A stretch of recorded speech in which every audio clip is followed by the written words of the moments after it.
Question. Doesn't kill you, makes you stronger. That's what they say. Yeah, I don't know. It was a difficult game to sit and watch. I don't know what it must have felt like to play in it, but it was difficult to watch. But at the same time, sometimes you get caught in these kind of games and you got to figure out a way to win it. And, we made just enough good plays at the end. Caroline just bailed us out. Her and Bria made a couple huge shots, and, you just need to do that sometimes. It's not always going to be pretty. It's not always going to be, where everything goes your way, and, shots are easy to get. They drop. Sometimes you just got to figure out a way to win a game that's not easy to win. Even when we were up 20, it didn't even feel like it was 20. Believe me, it didn't feel like that at all.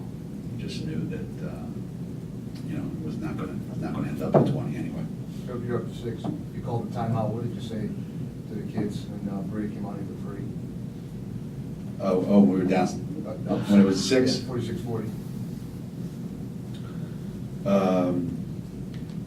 don't think it had anything to do with basketball. I was just venting.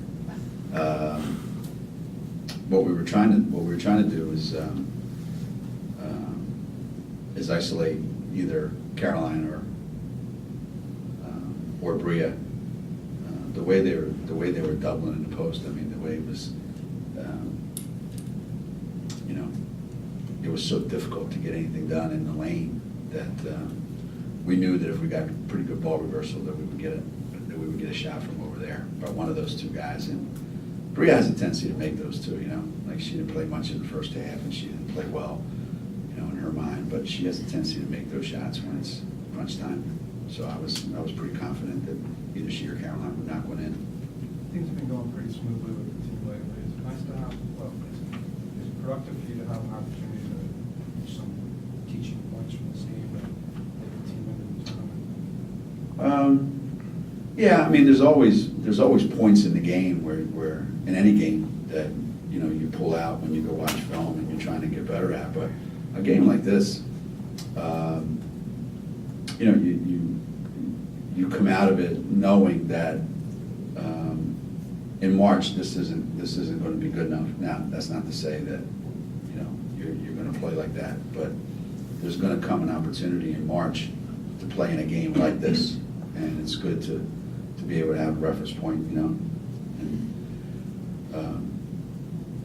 the thing that you have to make sure you don't do is that you don't get caught playing in a way that the other team wants the game to go, and I thought for long stretches tonight we got caught in that kind of a game. It's like when I lived in Philly and you came in and played the Flyers, in hockey. You were going to play the way they wanted you to play, and that's all there was to it. And sometimes there's nothing you can do about it, but it's kind of disappointing because, and it shouldn't be disappointing because if you've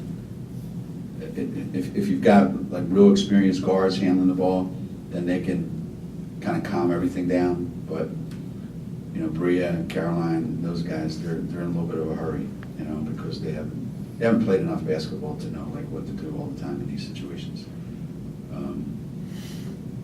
Games like this is where you wish you had like somebody like Maya, where one guy is going to be able to catch the ball wherever we want him to catch it and score. And it was because it was hard to play 5-on-5 today, so that's a good sign too. You couldn't play 5-on-5 today. You had to make the game 1-on-1 or 2-on-2 because there was just not an ability to move on the court. Nobody could move, and that's when women's basketball looks really bad. When nobody can move, and that's what it looked like. Stephanie said that she didn't think that they had controlled themselves in the second half with all the fouls going on. Yeah, when we came out in the second half, there was like a quick run on fouls. I think they were in a 1-on-1 situation at the 13-minute mark, and as I said, usually if you look at the stat sheet, we don't foul that much. But in a game like this, where there was a whistle almost every possession down the floor, you got to be really disciplined. And I thought there were a couple opportunities there where we had a chance not to get involved in the scrum, and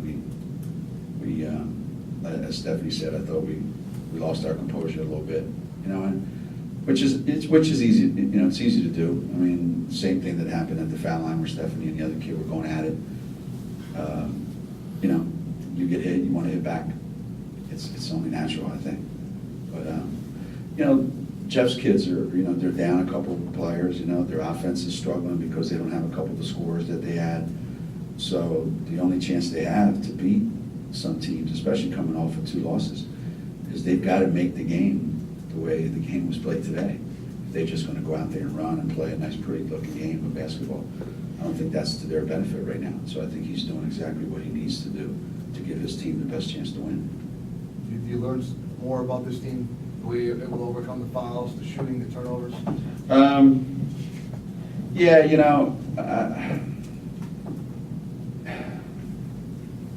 I would like for them to learn in situations where they have some success and you can still point out some things. I don't know how much Kalina Lewis is learning right now. Keep going 1 for 9 or 2 for 10 or 3 for 10. So I'd like for her to, learn by making some shots and making some plays. And right now, she's struggling. Kelly's struggling, putting the ball in the basket. So, and Bria didn't play hardly at all.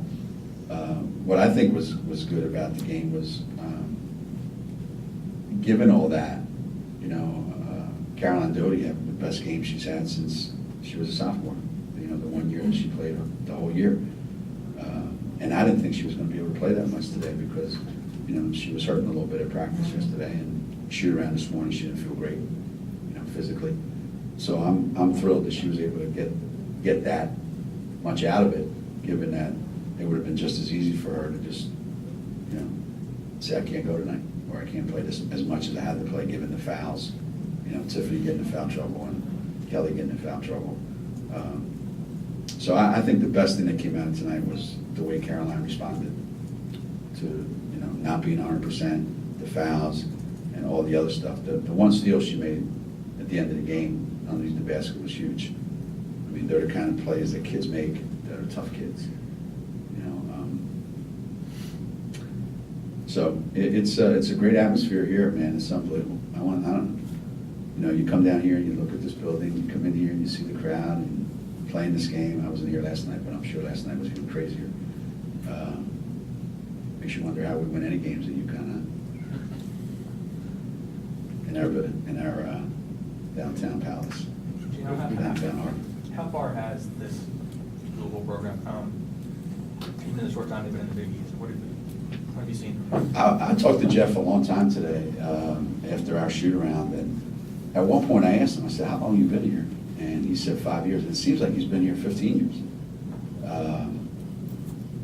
And I remember when the coach before him, Tom Collin, kind of got it going a little bit, and then they joined the Big East, and that's what happens when teams get in our league. All of a sudden, they have a different perspective that they can use with recruits. You're going to play Connecticut, you're going to play Notre Dame, you're going to play, in a league where you're going to get challenged every night. You have a chance to be an All-American and play for a national championship. So in a short period of time, he got all that done and went to the Final Four. It's unfortunate that they had to play us that night because they were playing as well as any team in the country. So for him to do that in such a short period of time, and if he doesn't have injuries this year, I mean, they're another top 10 team, easy, with a shot at going deep in the tournament. So, I told him, if he takes the Tennessee job, I hope Tom George calls me, and come down here and see if I can use that to leverage my situation at UConn. Because every time I hear somebody talk about the Tennessee job, Jeff Walz's name comes up. So I was kidding him about that today because he's done such a great job. Everybody in America knows who he is. It's not easy to do what he did. And he's one of the best coaches in the country, I think. Looks like tomorrow the Big East is going to announce that Memphis will be joining the conference for all sports. Your opinion on how that may affect the conference? I don't know that much about Memphis' football program. I do know about their basketball program. So I think from a purely basketball standpoint, I think we're doing a great thing. You know, all the talk the last couple of months or years has been about the football thing, the football thing, the football thing. And here, we're adding a team that obviously plays football and is going to play football, but it's as much a basketball move as it is a football move. And I think that's great for the conference. I think it strengthens an already, you know, strong conference. I hope Temple's next. That would be my unsolicited opinion. I hope the next team we add is Temple. They have a great program, men's and women's. It's a great school. Their football program's great, you know, for where they were to where they're. So I hope we're not done. I hope that's the next school that we invite. Have you and Coach Pitino been talking? Because he picked Memphis and Temple too. Oh, did he? Yeah. Yeah. No, I don't have access to Rick Pitino Incorporated. He's way too busy. You got a better chance of reaching Obama than you do Rick. I talk to him once a year at the Big East meetings, and that's about it. But I think anybody that understands the East Coast and how it's configured, you know, will tell you that there are not very many places where basketball and the athletic department is up and coming and has a better guy on the staff than Fran Dunphy and Tanya Cardozo on the women's side. I think they're natural for us, and I hope that's what we do, because I think they're great, and it's a great city, and you know, it'd be a great rivalry with them in Villanova, and